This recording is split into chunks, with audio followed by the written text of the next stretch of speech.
So you want a Yamaha MT09. I'll come right out and say it. I think this is one of the best decisions you can make right now. Forget financial investments or planning for your future. Screw that. You want an MT09. Of course you do. It's the title of today's video. For a long time, motorcycles were easy to categorize. Japanese bikes were predictable, reliable, and straightforward. Meanwhile, European bikes were more exciting, aggressive, and a little bit harder to live with. But Yamaha's done something strange. They built a bike that defies this logic, that flips it on its head. They built the most European motorcycle to ever come from Japan.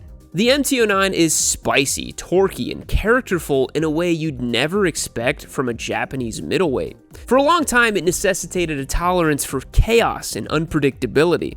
And in typical Yamaha fashion, they put all of their effort into the motor first, and then just pulled the rest from the bargain bin. But that's no longer the case. The MT09's grown up, it's more powerful, and it's also more refined. It's more composed, and it's as modern and feature-packed as anything else in the middleweight category, regardless of what country it comes from. So that kind of begs the question, is the MT09 the best it's ever been, or did it lose a little bit of that hooligan magic as it was polished and refined? Let's talk about it today.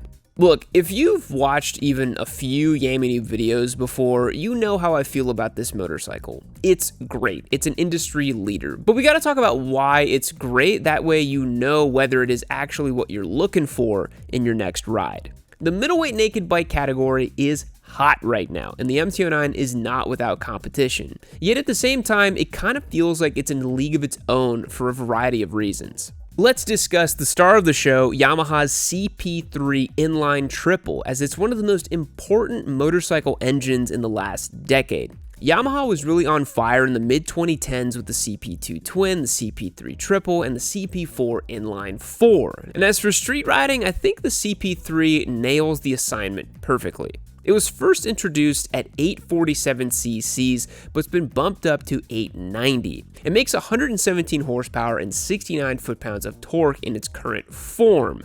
Weirdly enough, though, I do think that the 847cc first-gen motor feels more rowdy and torquey than the new generation 890. Now, these horsepower and torque numbers are exactly on the mark for a usable, fun middleweight bike in today's landscape.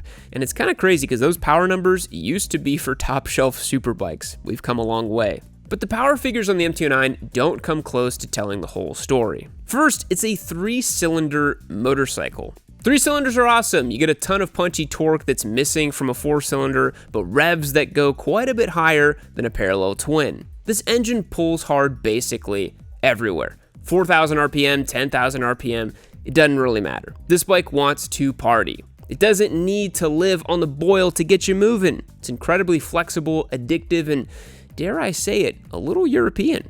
Triumph's 3 cylinders in the Daytona 675 and the Street Triple have famously won me over time and time again in my tenure here on YouTube. But the CP3 is in some ways a spiritual relative of those engines, but with the robustness and reliability you'd expect from Yamaha. But the early MT09s, first sold as the FZ09, certainly had a reputation. Yamaha knocked the CP3 out of the park. It really flipped the motorcycle world on its head, but then they kind of just bolted a motorcycle around the engine. The first gen bikes are infamous. Soft suspension, vague chassis, and a notoriously twitchy throttle. Rolling on the gas mid-corner and you wouldn't be quite certain of how the bike would react.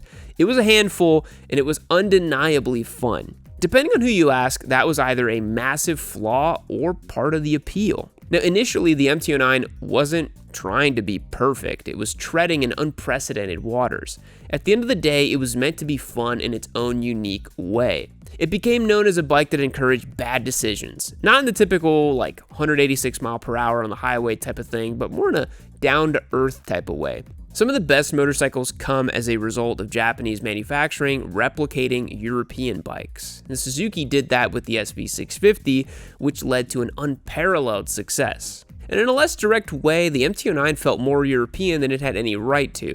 That raw-edged, unpredictable version of the MT09 doesn't exist anymore, but believe me when I say, that's for the best. Because the MT09 has been updated and improved in ways the MT07 never was, and what lives on the showroom floor today is undeniably the most comprehensive version of the motorcycle ever built. So what did Yamaha actually do to improve the MT09? Well, like any good story, we gotta start at the beginning. The original FZ09 launched way back in the year of our Lord Rossi, 2014. That was a long time ago. And as discussed, it launched with an incredible engine and otherwise questionable accoutrement. It was cheap, light, and borderline unsafe for the street. It was the kind of bike that made you question everything you thought you knew about riding a motorcycle. It was unpredictable, it was different and raw, and a whole heck of a lot of fun. Yamaha's design brief for these were originally the Roadster Motards. They wanted to blend supermoto character and a Roadster chassis, and I think they did a decently good job. The MT09 is really famous for its extremely upright ergonomics and stumpy short tail, making it a fan favorite for wheelies. Now in 2017, Yamaha hit this bike with a facelift. It got updated LED headlight design, a quick shifter, a slipper clutch, and a revised fully adjustable fork and a redesigned subframe. It was better, but it was still the same bike in most ways. In 2018, Yamaha rebranded this machine across North America as the Master of Torque, where it would drop the FZ prefix in favor of the MT, where it was sold internationally as the MT from the start.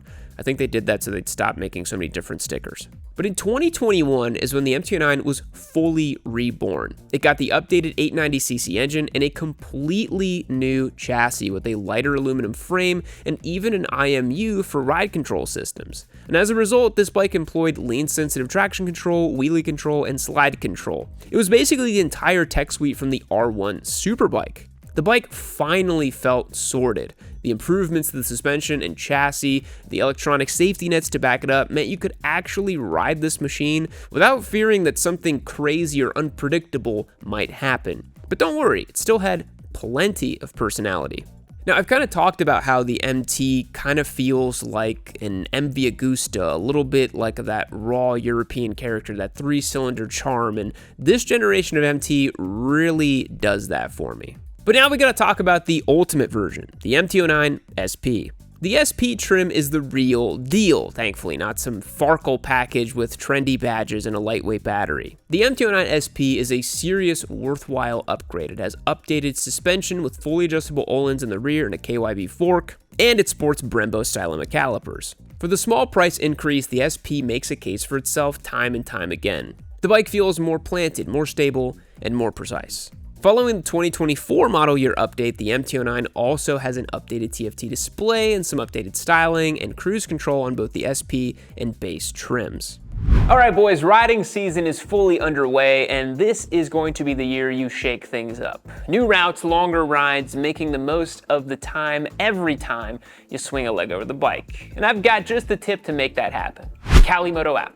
Calimoto is designed specifically for motorcyclists, and it is the easiest way to plan new, fun, and exciting routes. It is a round-trip generator where you just pick a direction and length and how spicy you want the roads to be, and it will automatically build you a full loop. It is able to detect twisty roads and prioritizes them over straight lines, so you're not just stuck on a flat highway wondering why you took the bike out in the first place. You can tweak the generated route, add stops, or just hit start and head off. If you've ever wasted a perfect spring riding day just because you didn't have a plan, Calimoto fixes that instantly.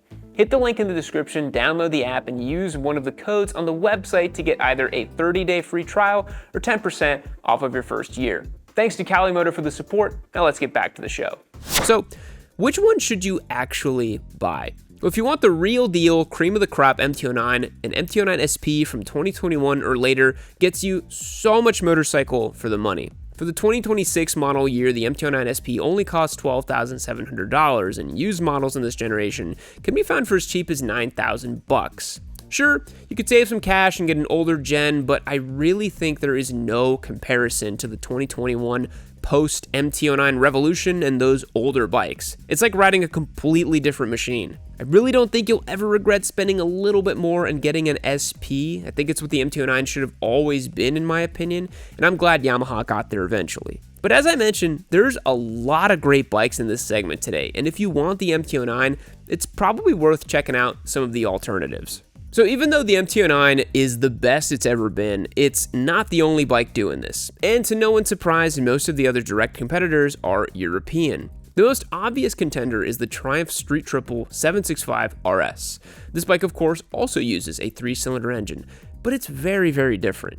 The RS trim makes 128 horsepower. They're both still triples, but it delivers power a little bit differently than the CP3. The Street Triple is more racy, less torque overall, and more of a clear desire to be revved out to get the maximum experience. The MT09 has more broad torque everywhere, and it's a little bit rowdier, while the Street Triple feels more precise. You can feel the race-derived DNA that Yamaha doesn't really bring to this category. They're both really awesome bikes, but really different experiences. I think you need to ride both back to back, and you'll see what I mean.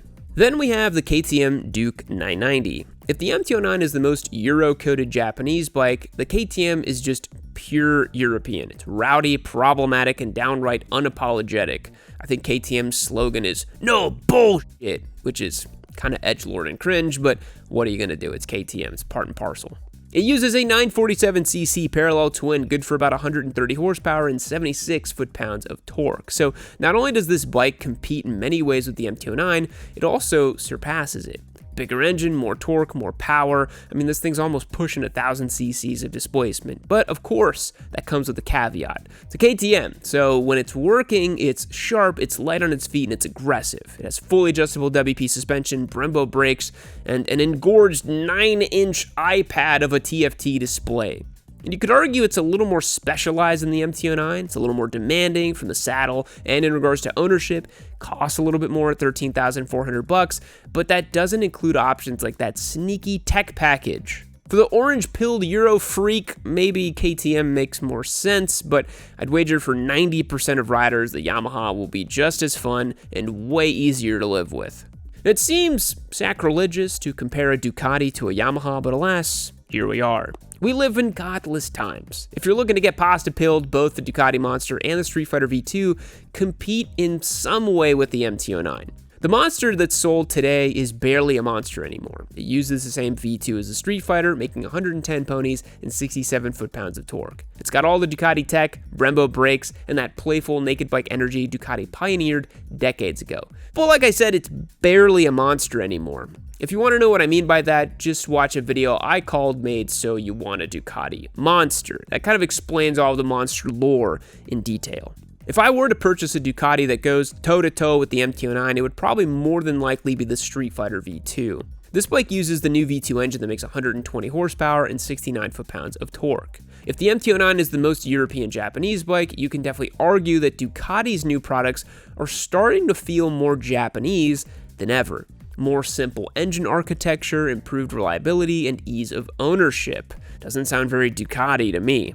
The Street Fighter is also sold in a V2S variant with upgraded suspension components and a lighter curb weight. 386 pounds wet with no fuel is not too shabby if I do say so myself. The biggest obstacle here is cost and convenience. The Street Fighter in base trim is more than $3,000 than an MT09 SP, and the V2S is just shy of $19,000. So you could buy 2 used MT09s for that kind of money.